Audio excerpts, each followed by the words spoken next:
Dear students, welcome to my YouTube channel. মই এতিয়া তোমালোকক অনুশীলনী 8.2 ফোন নম্বৰৰ অংকবিলাক কৰি দি আছো। ইয়া দিয়া আছে তলত দিয়া বিলাক সত্য নে অসত্য কোৱা তোমাৰ উত্তৰৰ যুক্তি দাঙি ধৰা। এতিয়া নম্বৰ 1 দিয়া আছে sin a plus b equal to sin a plus sin b। এতিয়া আমি ইয়াত লেফট হ্যান্ড সাইড আৰু ৰাইট হ্যান্ড সাইডটো সমান হয় নহয় আমি পৰীক্ষা কৰি চাম। এটো সত্য নে অসত্য এটা আমি প্ৰমাণ কৰিব লাগিব। এতিয়া মই ধৰো a equal to 60 degree আৰু b equal to 30 degree। এতিয়া sin 60 degree plus 30 degree equal to sin 90 degree।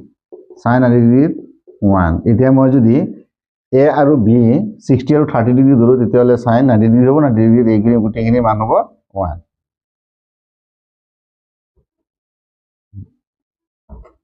আকৌ sin 60 ডিগ্ৰী যেহেতু a এৰ ভ্যালু ইয়াত 60 ডিগ্ৰী ধৰিছো 60 degree plus sin b 30 degree.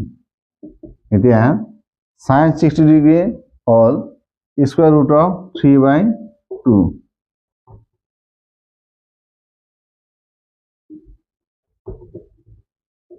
plus 1/2। দিয়ে এইটো not equal to 1। অর্থাৎ লেফট হ্যান্ড সাইড আৰু ৰাইট হ্যান্ড সাইড যদি a 60 ডিগ্ৰী আৰু b 30 ডিগ্ৰী ধৰো তেতিয়ালে সমান নহয়, গতিকে এইটো অসত্য। ইয়াৰ আনসাৰ হ'ব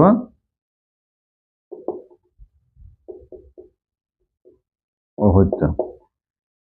এতিয়া নাম্বাৰ 2 দিয়া আছে sin থিটাৰ মান বাঢ়ি যায় যদি থিটাৰ মান বাঢ়ে। এটো সত্য, correct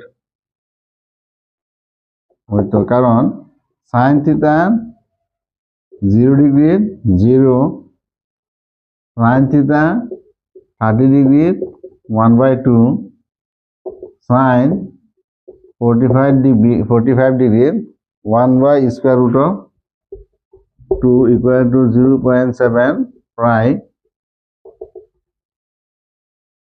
sin 60 degree equal root of 3 divided by 2 equal to 0.87 prime sin 90 degree equal to 1। গতিকে আমি ইয়াৰ পৰা দেখা পালো sin থিটাৰ মানটো 0 ডিগ্ৰীৰ পৰা 90 ডিগ্ৰীলৈ একাধিক মানে বাঢ়ি গৈছে, গতিকে এইটো উক্তিটো সত্য। sin থিটাৰ মান বাঢ়ি যায় যদি থিটাৰ মান বাঢ়ে, কাৰেক্ট। নাম্বাৰ 3 টু দিয়া আছে cos থিটাৰ মান বাঢ়ি যায় যদি থিটাৰ মান বাঢ়ে। এইটো অসত্য,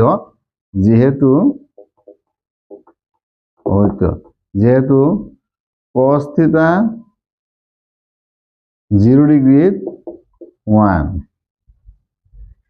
cos 30 ডিগ্ৰী यार value square root of 3 divided by 2 cos 45 degree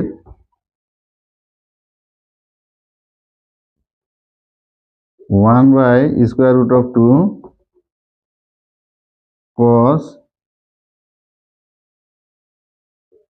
60 degree 1/2 আৰু cos 90 degree 0। ইয়াৰ পৰা আমি দেখা পালো একাধিক ক্ৰমে থিটাৰ মানটো কমিহে গৈছে, গতিকে এই উক্তিটো অসত্য। cos থিটাৰ মান বাঢ়ি যায় যদি থিটাৰ মান বাঢ়ে, অসত্য। 4 নম্বৰ দিয়া আছে থিটাৰ সকলো মানৰ বাবে sin থিটা ইকুৱেল টু cos থিটা। এই উক্তিটো অসত্য, কারণ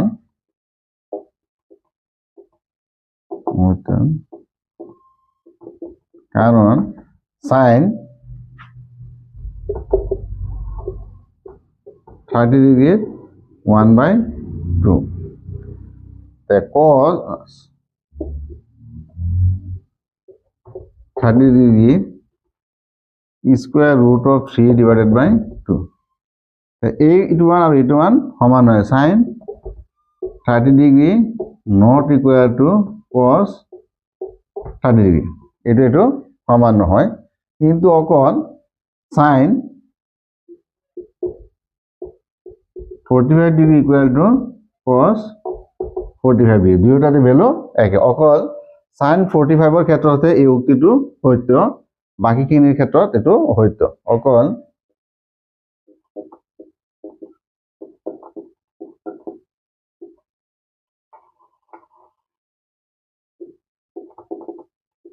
(45 ডিগ্ৰী ক্ষেত্ৰত প্ৰযোজ্য অকল 45 ডিগ্ৰী ক্ষেত্ৰতে এই অংকটো প্ৰযোজ্য বা এই উক্তিটো প্ৰযোজ্য 5 নম্বৰত দিয়া আছে a 0 ডিগ্ৰীৰ বাবে কোৰ্টে সংজ্ঞাবদ্ধ নহয় এটো সত্য কাৰণ কোৰ্ট a ইকুৱেল টু 0 ডিগ্ৰীৰ বাবে court 0 degree equal to 1/10 0 degree equal to 1/0 যেটো অৰ্থহীন